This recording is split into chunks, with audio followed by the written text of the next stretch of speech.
Hi, everyone. My name is Jama with Women's Net, and we're really excited today to talk to our October winners. We have a fascinating, wonderful, and creative, awesome team of women this month that won. And so we're excited to introduce them to you. We're going to go ahead and get started. We're going to start with our Amber Grant winner, and we have with us Emily, and she is with Yoga Bands. And then we also have with us Linda, and she's with Ella West Gallery, and she is our category winner. As you know, this month was focused on creative arts. And then our startup grant winner is Lettie with CareSteps Mobile Foot Care. So we're so excited to talk with you today. Thank you so much for taking the time to connect with us and tell us a little bit about your business. And so to begin today, Emily, will you please tell us a little bit about yoga bands and also what or who inspired your business?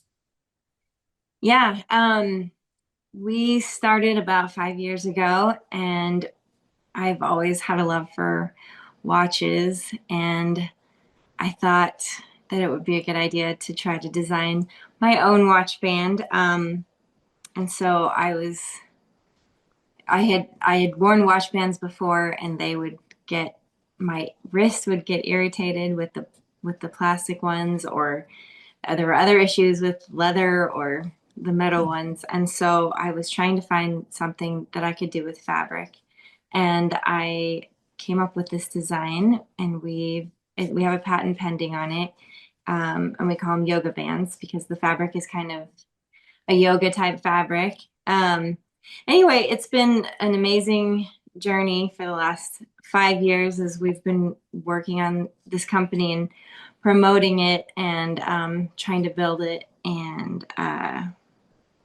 yeah, it's not just been a straight line from point A to point B. It's very much been a curvy road to try to find where we're at. And anyway, it's been extremely a positive experience and a good one for me and for my whole family. But who inspired us mostly was, I had a college roommate that shortly after she graduated from college, she started to design. She really loved to work out, and she designed a belly band that supported her pregnant belly while she was running. And Oh, I watched her as she created that and went through the whole process, finding manufacturers, and it really inspiring, and it made me feel like I could accomplish whatever I wanted. So I dove down the watch band route, and I'm really happy with where we're at right now. So Awesome. congratulations. What a great experience to have a roommate like that. yeah. Mhm. And Linda, please tell us about Ella West Gallery and where you're located. Oh, well, thank you so much, John. It's an honor to have this award, and it's also an honor to sit on this panel with Emily and Lettie. Congratulations. So, Ella West Gallery is a contemporary art gallery nestled in the middle of what used to be, or I guess what still is, Black Wall Street in Durham, North Carolina. I started the business 2 years ago, almost 2.5 years ago, because I noticed as I was visiting galleries and museums all around the world that there weren't enough representation of women and people of color. And so the goal of my gallery is to uplift the formerly marginalized voices in the canons of art history with this idea that 50 years from now, you will go into museums and galleries and you will see as commonplace women, artists, and people of color. And it's been a fabulous ride. We've probably had over 20 artists that we've represented along the way. We have built a community network that is par none. And we're ushering in a new generation of art collectors. Wonderful. And who or what inspired your business? So I will say that I've always been interested in art. I'm not an artist. A lot of people ask me, "Are you an artist?" Nope, I can't even draw stick figures. But I've always loved the idea of art. I had a seventh grade art teacher back in Charlotte, North Carolina, in public school, who really inspired me. He recognized that one, I wasn't going to be like a visual artist, but I was really good at writing papers. And he told me back then, you will always be an advocate for the arts. And I sort of kept that. And along the way, he introduced me to his childhood best friend, who was none other than Ernie Barnes. And for people who don't know who Ernie Barnes is, he is an iconic artist that passed away in 2009, but was born in Durham. And one of his most famous paintings was in a show called Good Times. So as a part of my relationship with my art teacher, that is a lifelong relationship. I got to meet Ernie Barnes. And so those are two important people and events that inspired me along the way. Thank you so much, Linda, for sharing such a wonderful story. And we also have with us Lettie with CareSteps Mobile Foot Care. And so, Lettie, can you please tell us what or who inspired your business? Okay, so my business is called CareSteps Mobile Foot Care. I am a licensed practical nurse and a certified foot care specialist, and I provide professional foot care to diabetics, seniors, individuals with mobility limitations or transportation insecurities. The inspiration came from years of working as a nurse, observing and unfortunately witnessing patients suffer from avoidable complications simply because they could not get to the clinic to have things such as basic toenail care performed for them. That is what I want to change, to bring quality, compassionate care to those who may not have access. For me, it's not just about the feet. It's about preserving dignity, independence, and comfort. Every visit is an opportunity for me to educate, prevent, and empower our clients to take better care of themselves for long-term quality life. So what makes CareSteps unique is the way we blend clinical care with compassion and education. It's not just about providing a service. I teach my clients how to monitor their feet, how to look for areas of concern, where to go, or who to talk to when those concerns do arise. It allows my patients an opportunity to build trust with me. The routine visits that we plan to maintain on a yearly basis is the sort of bridge between the patient and the podiatrist. We are in collaboration. We are an aid to the podiatrist. We are working with the podiatrist to help to prevent things such as amputations or infections to the feet. So in short, my approach is that we are all about prevention, personal connections, as well as long-term wellness. And it's not just about treating a person when issues arise. Okay. What other business partners or collaborations do you have or plan to have, and how do you work with them? So CareSteps is in the early stages of growth, but I am building relationships with home health agencies and diabetic educators to create a strong referral network. These collaborations will help patients stay supported between their regular medical appointments. I'm also planning to partner with senior living communities and local health programs to host wellness days and educational workshops.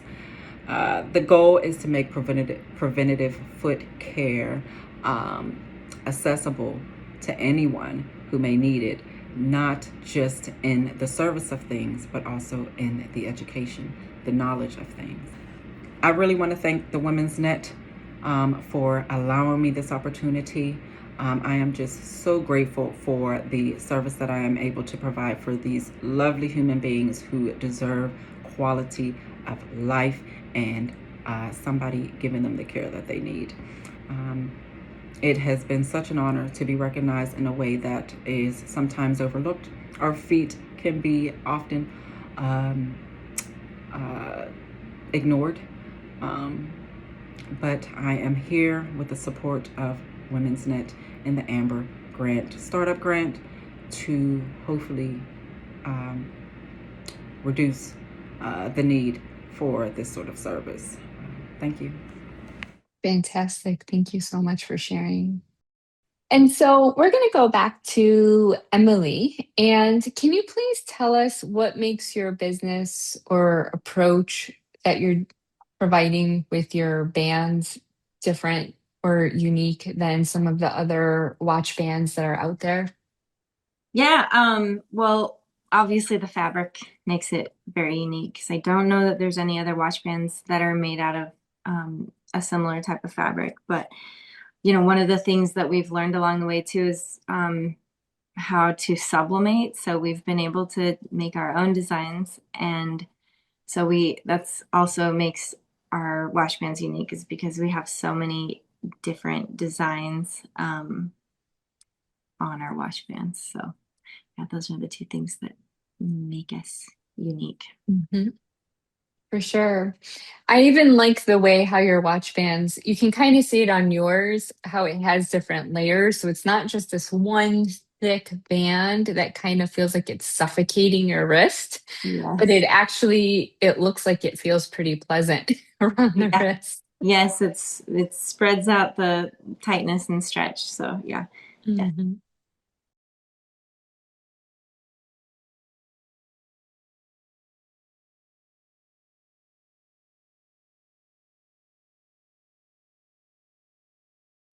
So now we're going to talk with Linda. Linda, can you please tell us what makes Ella West Gallery unique or different than some of the other galleries that are doing a similar thing as you? So there are lots of differentiators, but one of which is, and this is not something that I really brag about, but it's true, is that I'm one of the only Black women-owned fine art galleries in North Carolina. And what that allows me to do is I sit at the intersection of being a woman and an African American woman. And so these experiences that are depicted in a lot of the artwork, it comes very natural for me to be able to share with potential collectors and with my community. The other thing that differentiates us is that our our gallery is centered in community. I mean, like real community. So on any given day, we might be doing a wine tasting. I have a sommelier who will come in and she'll pair the wine with the art. Tonight, we're having a slow art tour, which means we're going to sit down with an arts expert and she's going to pick one piece and we're just going to sit there and have wine and just like savor that one piece. We are often in a place where I'm inspiring young people, where I'm inspiring the next generation of art. And again, one of my focuses is to not just focus on the people that are, quote, the rich and famous who buy art, but to help everyday people understand that art can be accessible and your collection can be as simple as something like a coffee mug that you bought from a street market on one of your vacations in Mexico. So I think that's what makes us different, is that while we are a fine art gallery, we welcome community and the opportunity to expose other people to what it means to live with art every day in your Mhm. everyday life. That's wonderful. I would have loved to have come to that event tonight. I know it's gonna Sounds happen. fascinating. Yeah, we're trying to figure out how we record or, so that people can see it and be a part of it, even if they're not in the gallery. So, Fantastic. And let's move on with talking a little bit about business partners or collaborations that you've had. Linda, I know you spoke a little bit about, how you're working with the community. So maybe can you speak a little bit about some of the partners or collaborations that you currently have, would like to have, or plan on having, and how do you plan on working with them? oh, that's a great question. So one of the things that I decided is when I started this business that I was going to be very intentional about what I called my cohort. And so as a principal, if I need any service for anything, my first go-to is women. So whether it's a lawyer, whether it's the cleaning crew, a caterer, a sommelier, my first go-to is women, people of color, and people in the LGBT plus community. And so that has led me to just some really rich experiences. My hope is in the future, I will be partnering with even more. For example, the one person that has been on my team the longest. It's a woman. She's my PR person. She works remotely. In fact, we probably have only been in the room twice together. But she's like my right hand person. And so my hope is that I will be able to continue to develop these relationships as I evolve LOS Gallery into its next Mhm. iteration, which will include art advisory, and a nomadic gallery experience. Wonderful. What a great way to partner with a community Yeah. and with others. And Emily, you spoke a little bit about maybe seeing your roommate do some things. And so I'm sure that sparked a whole lot of um, just experiences and learning on how to work with other people to get your product to life from idea to life. So can you speak a little bit about your partners and collaborations that you have and that you maybe plan to have in the future? Yes. Like you say, I think hearing her story, I know that she traveled to China to talk to manufacturers there, and I know she talked to manufacturers in the United States. So that really opened my eyes, like all the, places that you have to go and look for partners for supplies. And so, yeah, it led us, we've gotten a lot of supplies through Alibaba. Um, and also, we've sourced our fabric from places here in the United States. So, yes, it's been, there's a lot of things that we've learned along the way. And Hmm. and also, I mean, I told you that she was inspirational as far as just seeking out this business. But as far as collaborations go too, like one of the things that we do is work with other influencers, and it's it's brought our awareness to a lot of women-based businesses in our area because we're here Hmm. locally. We've reached out to. There's a woman in a town nearby that has also, like, she started making leather earrings in her home, and now she's grown her business where she has her own um, manufacturing company and storefronts, and she's even selling her earrings in Nordstrom. So just working with her, learning from her has been really inspirational. And yeah, I mean, I hope to follow along her path if we could, but she's been great to watch. And I don't know if the collaborations too, I mean, we've also had to learn how to open up our own website. We've have a Hmm. shop on Etsy. We've learned how to get our product out on Amazon. So just lots of learning as we go. But yes, those are the types of people that we've worked with and companies that we've worked with. Awesome. And how important that is, right? Because we can only juggle so much. And, nobody ever talks about like all the behind the scenes stuff that needs to happen in order for, the delivery of the product or the service to happen. And so how important that is. Wonderful. Well, thank you both so much. Linda with LOS Gallery, our October Business Category winner, and Emily, our Amber Grants winner for the month of October, for being with us today and taking the time out to chat with us. So we really appreciate it and congratulations again. Thank you, Gemma. And congratulations, Emily. I'm going to look for one of those bands. Thank you, Linda.